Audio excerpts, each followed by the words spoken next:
6:20 in the morning, we are all awake. It is a little early, but you have to be ready for the harvest. Starting early, like this means that we finish early, and that is what the pickers prefer. At 6:45 in the morning, it is time for breakfast. No holding back at the morning will be long, a very hard work. Everybody feels on a continental breakfast, just like in a luxury hotel. There is time to get a final coffee for the bus ride to the vines. By now, everyone is awake and prepared for a day of a very hard work, but also fun.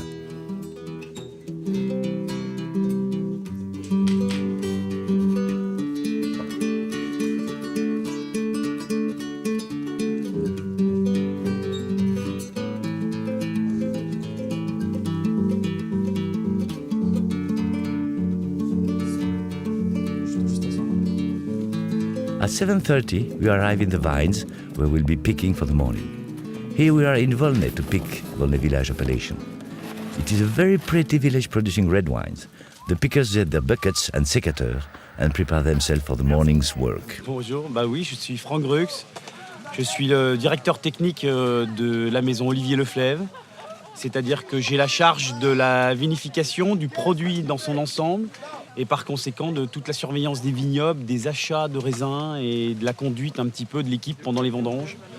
C'est-à-dire que nous avons un domaine viticole qui représente 20 hectares de vignes, mais nous achetons aussi des raisins chez d'autres viticulteurs et nous vendangeons nous-mêmes avec notre équipe ces mêmes vignes, ce qui représente environ 40 hectares de travail et une soixantaine d'appellations différentes, principalement en blanc mais aussi en rouge, mais uniquement sur la côte de Beaune.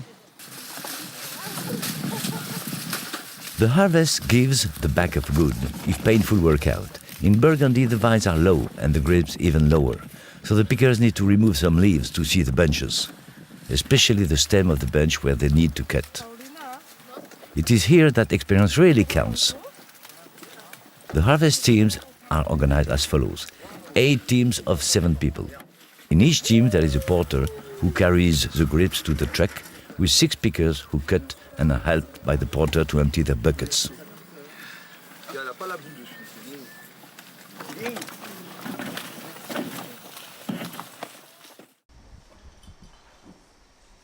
From 7 a.m., there are 3 people preparing sandwiches and snacks for the mid-morning break.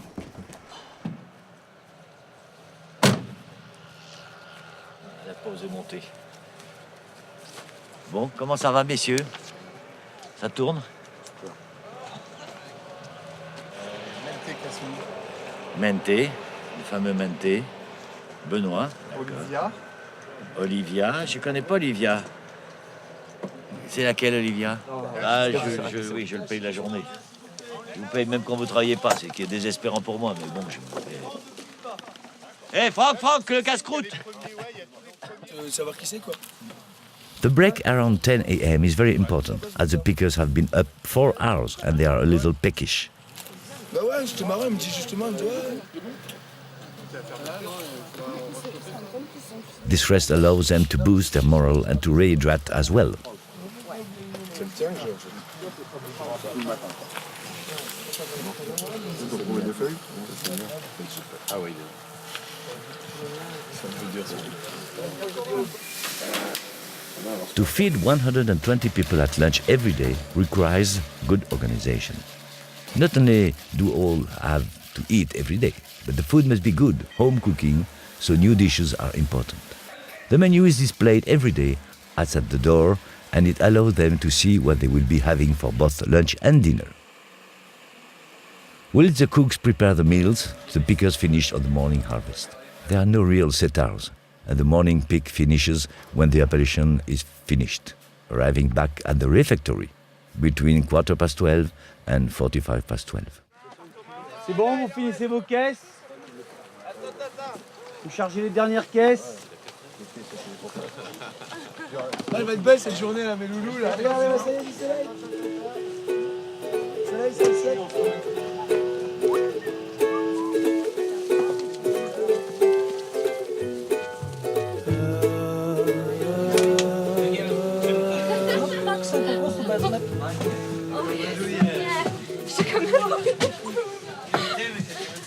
Ça rentre en France.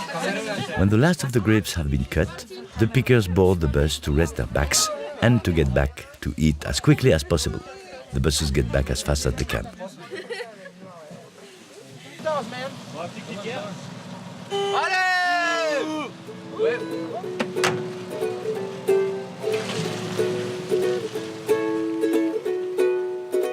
À table.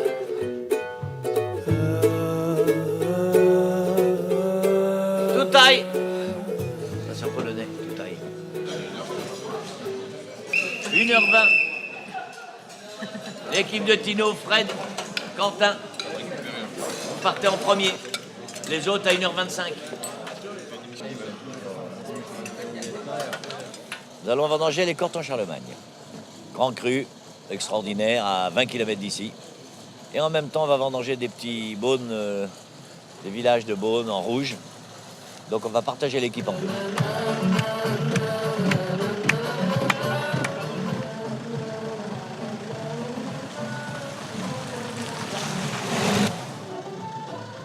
On a tout le monde? Non.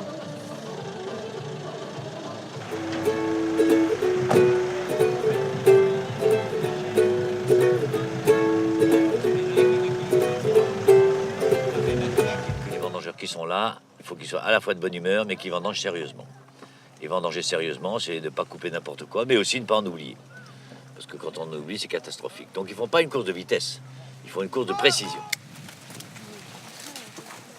Et puis, il y a le rôle de surveiller les vendangeurs, parce que l'important pour les vendanges, évidemment, vous l'avez compris, c'est de récolter, de couper du raisin, mais pas seulement, c'est qu'il faut couper du raisin de bonne qualité, il faut être organisé, il faut que les équipes tournent à un rythme constant. Maintenant, il faut vous dire que la famille Leflay fait du vin à Puligny-Montrachet depuis 1635, depuis des siècles. Nous sommes la 18e génération avec Patrick, et bien entendu... Mais on est encore en forme, hein, quand même. Il y a encore plein d'autres frères et sœurs qui sont autour de nous et qui participent glorieusement à ne rien faire et à nous regarder travailler.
The afternoon is a little more difficult, as we have already harvested a great deal of grapes.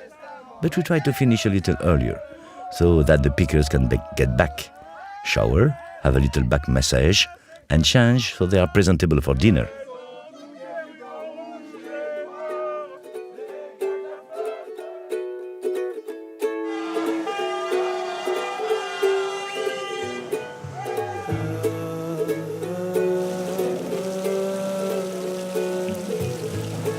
Whilst the pickers are harvesting, the winery workers are ready to receive the fruit, sort it, and get it into barrel.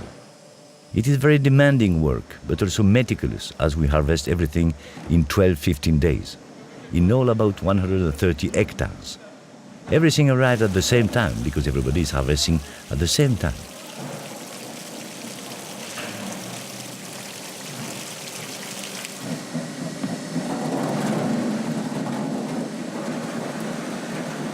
For this busy period, our manager Bertrand receives the grapes and, most importantly, controls the presses.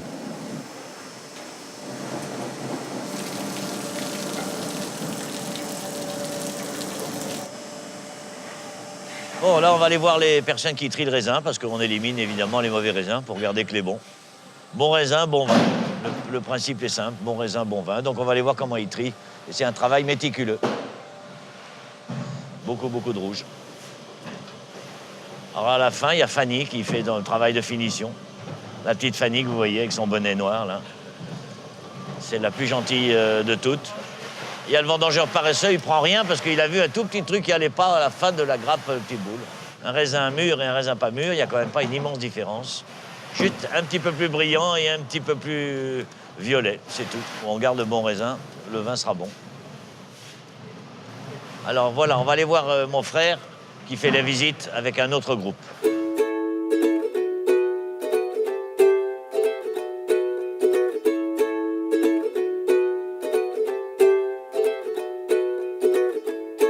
La vinification, donc, c'est l'extraction du jus qui est à l'intérieur des raisins pour le transformer en vin. Dans ces étapes, pour les blancs, on presse directement le raisin dans les pressoirs, on récupère le jus et ensuite il y a tout un processus de cave pour la vinification. Alors que pour les raisins rouges, nécessairement on les passe à la table de tri pour éliminer toutes les parties non mûres, pourries, pour ne garder que la partie noble du raisin. Bertrand, c'est le coordinateur de la réception, mais vraiment d'un point de vue technique de la vendange. Donc c'est celui qui programme les pressoirs, c'est celui qui est chargé d'absorber la charge de travail qu'on lui envoie.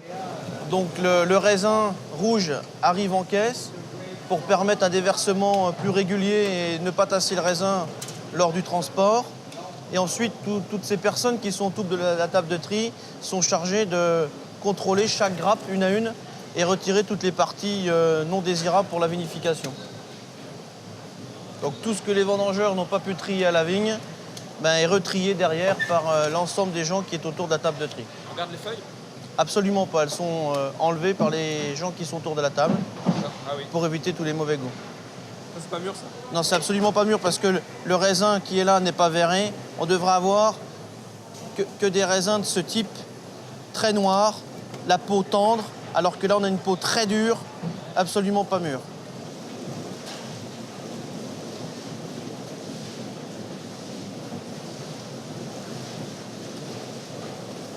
Et c'est dans cette petite cuve qu'on fera la vinification de la cuvée de Volnay Premier Cru. Donc ensuite, on aura toutes les étapes de fermentation, de pigeage. Un bon vendangeur, ça se résume à quelqu'un qui sait déterminer rapidement ce qu'est un raisin mûr d'un raisin pas mûr et d'un raisin abîmé d'un raisin qui n'est pas abîmé.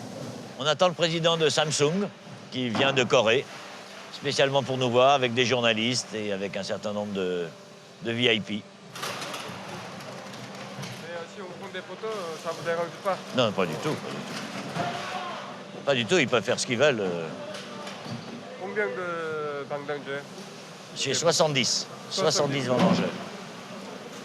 Tous semaines. On vendange l'équivalent, on reçoit l'équivalent de 135 hectares. Moi, Olivier Leflèvre, j'ai 15 hectares de vignes sur Puligny, Chassagne et Meursault. 이제 여기가 두 개가 있는데 마담 르플레브 있죠. On met ça au milieu, le radiateur, Oui. et l'eau froide circule à l'intérieur. Il y a dedans, il y a des... Il y a de l'eau, il y a une circulation d'eau froide à 0 degré. Une semaine, vous faites de la fermentation pelliculaire, on va mélanger la peau et le jus. Et le problème, c'est que la peau va en haut et le jus reste en bas. Donc on fait ce qu'on appelle le pigeage, c'est-à-dire 2 fois par jour, on enfonce la peau en bas.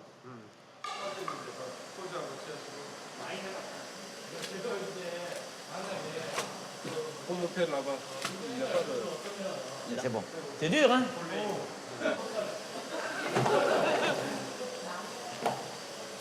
Il faut qu'ils sachent que dans le vin, il y a 2 fermentations. La fermentation alcoolique et après, il y a la fermentation malolactique. C'est l'acide malique qui se transforme en acide lactique. Et heureusement qu'il y a cette seconde fermentation parce qu'ici, nos vins seraient très acides. Oui. si on ne faisait pas la deuxième fermentation.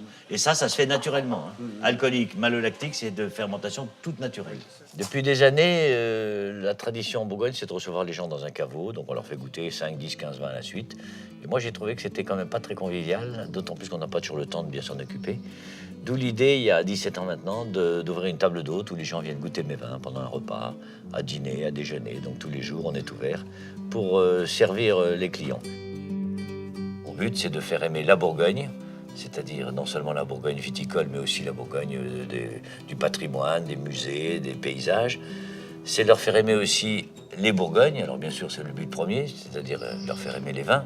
Mes vins, mais aussi les autres vins. Et puis enfin, et c'est peut-être le plus difficile, c'est de leur faire aimer les Bourguignons.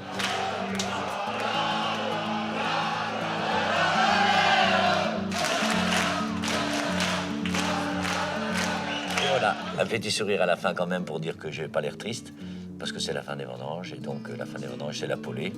Le mot polée devient de épaule contre épaule, et vous allez voir ce soir qu'il y a une grosse ambiance. Et il y a en plus une joie de tout le monde d'avoir passé un séjour agréable, malgré le travail pénible, malgré les longueurs de journée et malgré les quelques jours de pluie.